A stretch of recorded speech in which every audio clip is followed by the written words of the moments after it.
Doing great. Well, actually, it's afternoon. If the Epstein files are fake, if the Epstein files have any type of truth to them whatsoever, then why are the Epstein files being redacted and protected all of the men?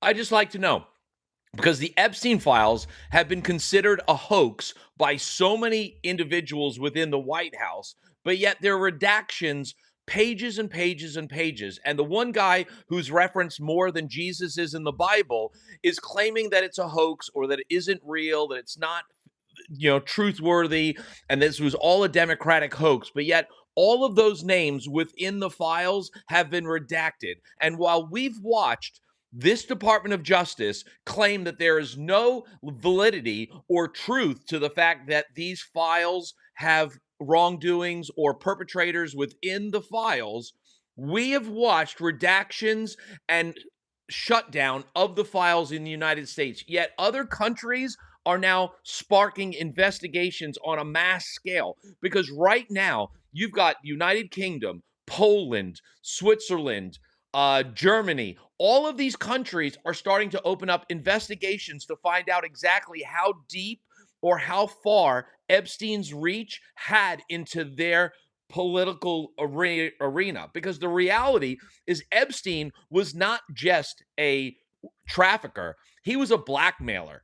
He was working in part with somebody to not only farm in these children and use them to exploit them and traffic them and on that end, but also on the back end, trying to use the information about all of these children being messed with as blackmail and leverage to hold these people in place. You have to ask yourself the question, who was able to help Epstein facilitate this? Maxwell is the obvious answer. Everyone's talking about Maxwell.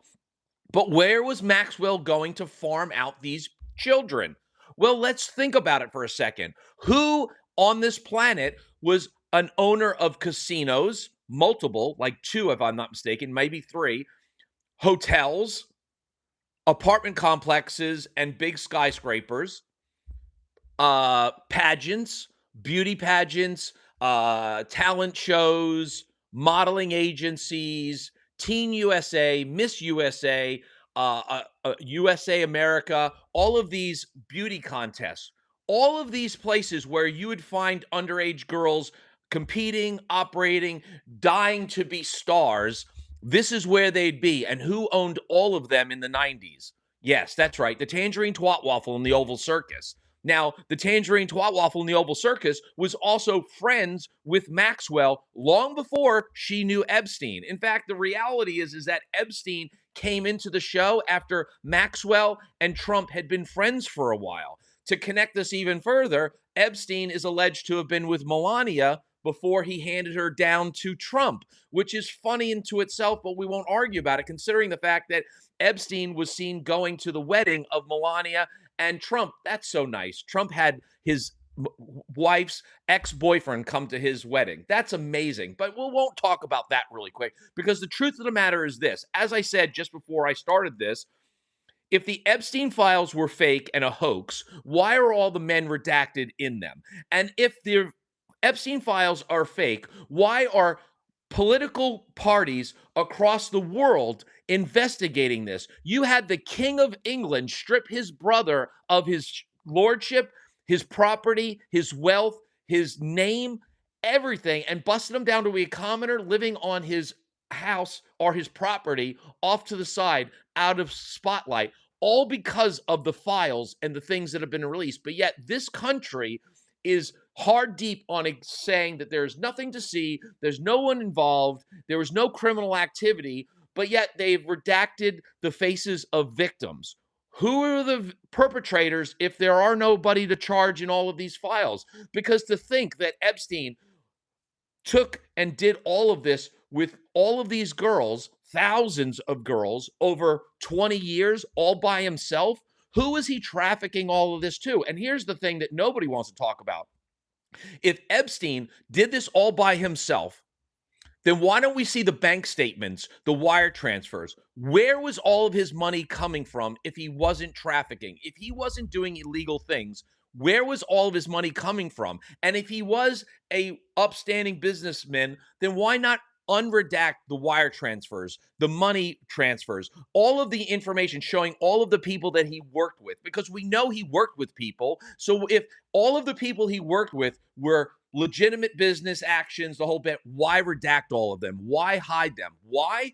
Because keeping those names secret is the secret to Trump's power. Because as long as those files are redacted, as long as there is no proof of the people that worked with Epstein or Trump, then he's able to manage, control, and keep these people in check. Because the ultimate reality is that what we're seeing across the globe is exactly what most people were afraid of if the Epstein files ever came out, which is his name being attached to anybody was going to mean that person would have to leave their office. You're talking about a global law firm in the United States, a guy named Barry, who was the chairman, who was found to be allegedly tied to Epstein and now had to step down as chairman of the board and be removed from a law firm that he helped build. And that's in the United States. This is the same law firm that refused at first to work with Trump, but then bent the knee, which lends the question. Perhaps maybe the reason why Barry bent the knee is because he realized that Trump had all the files in his hand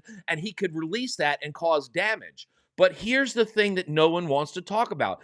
If the files were completely benign, there was no criminal activity whatsoever, then how is Trump staying in power this long? Because the violations to the Constitution, the violations to the law of the land, whether he's done it or didn't do it, he's still alleged to have done it, and it would require a trial. It would require charges. It would require him to answer to the Congress, but yet he hasn't. So either he's got blackmail, which was created by Epstein, in his back pocket, which we know he already does because he's the one that's in charge of the Epstein files. He's the one that determines whether or not they're released or not. He's the one that signed the bill. He's the one that the DOJ listens to. And if you don't believe me that the DOJ is doing everything that he said, why was it that he went on Truth Social and spouted off about wanting Letitia James indicted, Comey indicted, and Jack Smith indicted, and yet somehow indictments came on all of them? That seems odd, because if the DOJ was operating separately and wasn't actually taking direct marching orders from the Tangerine Twat Waffle in the Oval Circus, then why was it that as soon as the Truth Social came up, indictments were come through? Seems odd. But we don't have to talk about that, because why would we talk about it? Because again, in this country, accountability is bought and paid for. There is no justice as long as you've got $1 billion in the bank, because that's the lesson that we're teaching every single kid. Because right now, as it stands, children have to go to school worried about being unalived by handguns, because apparently handguns are protected by the Second Amendment, and nobody can change the Second Amendment to protect children. But as soon as a lawful United States citizen brought a hand weapon to a protest and didn't brandish it, didn't run it through, all of a sudden Trump wants to attack the Second Amendment, saying he shouldn't have bought a gun to there. He's not allowed to carry that gun. Well, yes, the Second Amendment said that he's allowed to as long as he's following the whatever. Trump doesn't follow the law. He doesn't understand the law, and he absolutely just doesn't care about anything as long as it doesn't involve lining his pockets and making his family rich. That's what he's here for. He got into the office to protect himself from going to jail. That's why the case against him from Jack Smith stopped. Not because he didn't have a case, because he couldn't try somebody that was going into the presidency. It's how do you put a president into jail? That's why the 34 felonies didn't have any jail time, because if they had actually given him the proper prison time that he was allotted, he would have spent half of his time in prison instead of actually running the country. And how are you going to have a president sitting behind bars? So they had no choice but to discharge it. And that's what the judge said when he did it. We're discharging this without jail time because there's no physical way to put a president in prison. And that is why he's banking on trying to keep the midterm elections from ever happening. That's why he doesn't want the Epstein files released, because once the Epstein files are totally released, he has lost all of his power. Why else could you possibly think that he would have all of these Republicans willing to bend a knee and do what he wants? If it wasn't for the fact that he was blackmailing people, why would they be caving to this? Because this Republican Party that we have in Congress right now A good portion of them were around when Bill Clinton was lying about getting a mouth hug from an assistant or an intern. They impeached him for lying to Congress. Trump has not only lied to Congress, but he's avoided Congress. He's denied allegations of ever being a part of Epstein's world or being at Epstein Island, which we now know is false. He lied about ever doing business. He lied about his tax returns. He has lied about things that he's done, and he's enriched his family. He's enriched himself. He's conducted illegal operations and business trades with people after he got into office and before he got in office. The cryptocurrency scam. He created a cryptocurrency 2 days before he got into office, and somehow, some way, that has got a lot of money in it. And all of a sudden, trade deals with the Middle East seem to be happening where they're getting IA chips that they shouldn't have been allowed to get, that they weren't allowed to get for a long time, but now all of a sudden they are. And nobody wants to call bullshit on that deal. Okay, great, not a problem. Still doesn't change the fact that he's getting away with all of this because of those Epstein files. Trump is not president despite the fact that he's in the Epstein files. Trump is president because he got the Epstein files and he used those to leverage his way into position. Just like allegedly, Putin has got leverage of the tangerine twat waffle giving a mouth hug to a Bubba, whether Bubba is a child or the former president of the United States remains to be seen. But it still doesn't change the fact that we're watching conspiracy after conspiracy be proven to be true. Now, Kanye West said something a couple of months or about a year and a half ago. Says, in a world of people telling lies, someone telling the truth will sound like it's crazy.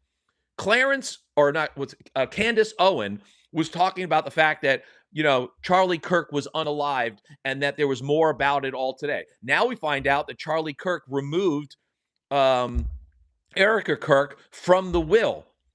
Seems odd. But when you take into context the fact that Charlie Kirk's family didn't go to any of the funeral processions that Erica Kirk threw, they haven't been to any of the rallies or any of the events alongside Erica Kirk after Charlie Kirk's death, makes you wonder, did they know exactly what was going on and that's why they didn't go to the funeral, because they realized it was a sham and that she was going to be exposed for the fraud that she was? Who knows? Maybe the family of Charlie Kirk looked at her and said, that's the person that unalived my child. I don't know. But those same people went to the Charlie Kirk funeral, and it was like a Grindr profile update photo. Everybody was there putting on the Ritz, trying to show off how amazing they were and how amazing America is and how the Republican Party is doing more than everybody else.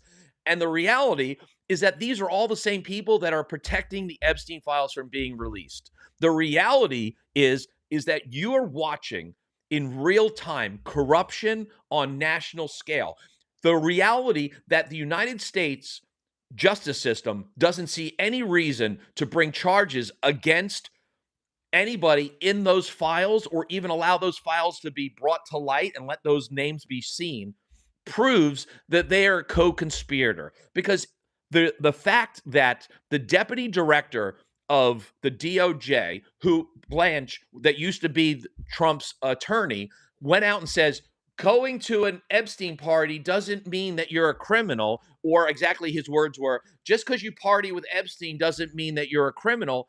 That actually is a false statement, because if Epstein had underage girls all clad about being fondled or groped or whatever else could possibly happen, and you're a part of that party, you see it happen, but you don't say anything, do anything, and you just walk away, you are morally and physically guilty, because you are supposed to stand up for the people that can't stand up for themselves. And the fact that a group of people could show up to a party, see girls being taken advantage of, and then just do nothing at all leads to question, how the hell is that possible? But okay, we'll just let that go. But it doesn't change the fact that if you were at a party and you saw someone get unalived and you didn't report it, you could be complicit in the action. That's the law. So going to an Epstein party, seeing children be abused or taken advantage of or traded or sexually assaulted in any way, shape, or form, and all of those people that went to those parties didn't do anything, they're still guilty by our own laws. Now, I don't believe that anybody should be just assumed guilty. I believe that it's innocent until proven guilty. But why redact all of those names if there are no perpetrators? If they aren't criminals, why redact them? And